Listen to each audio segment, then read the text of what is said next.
5, 8, 4, 3 ഈ 4 അക്കങ്ങൾ ഉപയോഗിച്ച് ആവർത്തിക്കാതെ ഉപയോഗിച്ച് എത്ര നാലക്ക സംഖ്യകൾ ഉണ്ടാക്കാം എന്നുള്ളതാണ് ഇന്നത്തെ ചോദ്യം. ഇവിടെ 4 അക്കങ്ങളാണ് ഉപയോഗിക്കുന്നത്.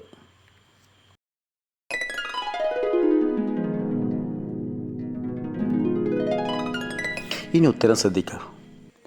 3 തുടങ്ങുന്ന 6 സംഖ്യകൾ ഉണ്ടാക്കാം. 3 കഴിഞ്ഞ് 4 എഴുതി പിന്നെ 5, 8 അത് തിരിച്ചും മറിച്ചും ഇടുന്ന കാര്യങ്ങളൊന്ന് ശ്രദ്ധിക്കുമല്ലോ. അതേപോലെ 4 തുടങ്ങുന്ന 6 സംഖ്യകളാണ് നമുക്കുണ്ടാക്കാൻ സാധിക്കുക. അവയുടെ പ്രത്യേകതകൾ എന്താണെന്ന് സംഖ്യകൾ സൂക്ഷിച്ചു നോക്കിയാൽ നമുക്ക് മനസ്സിലാക്കാൻ സാധിക്കും. തുടർന്ന് 5 തുടങ്ങുന്ന 6 സംഖ്യകൾ നമുക്കുണ്ടാക്കാം. അവയുടെ പ്രത്യേകതകളും വ്യക്തമാണല്ലോ.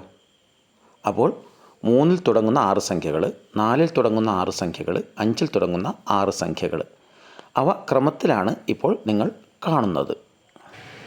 ഏറ്റവും ചെറിയ അക്കം അല്ലെങ്കിൽ സംഖ്യ ആദ്യം എഴുതിയ ശേഷം പിന്നീട് വരുന്ന സംഖ്യകളുടെ പ്രത്യേകതകളാണ് നിങ്ങൾ അതിൽ നിന്നും ശ്രദ്ധിക്കേണ്ടത്. അതേപോലെ 8 തുടങ്ങുന്ന സംഖ്യകൾ എഴുതിയിരിക്കുന്നത് നോക്കൂ. 6 സംഖ്യകൾ ഇവിടെ കിട്ടിയിട്ടുണ്ട്. 8, 3 എന്നെഴുതി പിന്നെ 4, 5 എഴുതിയിരിക്കുന്നു. അവ തിരിച്ചിട്ടത് നിങ്ങൾ ശ്രദ്ധിക്കുക. 8, 4 2 തവണ വന്നു, 8, 5 2 തവണ വന്നു. അപ്പോൾ ഓരോ അക്കങ്ങളും എങ്ങനെയാണ് ക്രമീകരിക്കുന്നതെന്ന് ശ്രദ്ധിച്ചു കഴിഞ്ഞാൽ നമുക്ക് സംഖ്യകളൊക്കെ എഴുതാൻ സാധിക്കും.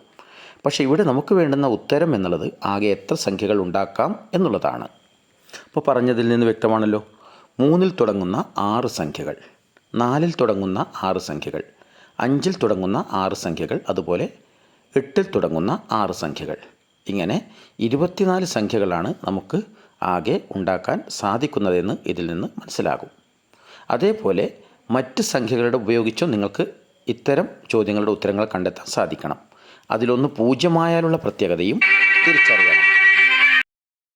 ഇവിടെ ഇനി ശ്രദ്ധിക്കേണ്ട കാര്യങ്ങൾ, 4 അക്കങ്ങളുണ്ടെങ്കിൽ എത്ര സംഖ്യകൾ ഉണ്ടാക്കാമെന്നുള്ളത് 1 ഗുണിക്കണം 2 ഗുണിക്കണം 3 ഗുണിക്കണം 4, അതായത് 24 സംഖ്യകളാണെന്ന് ഓർത്തിരിക്കുക.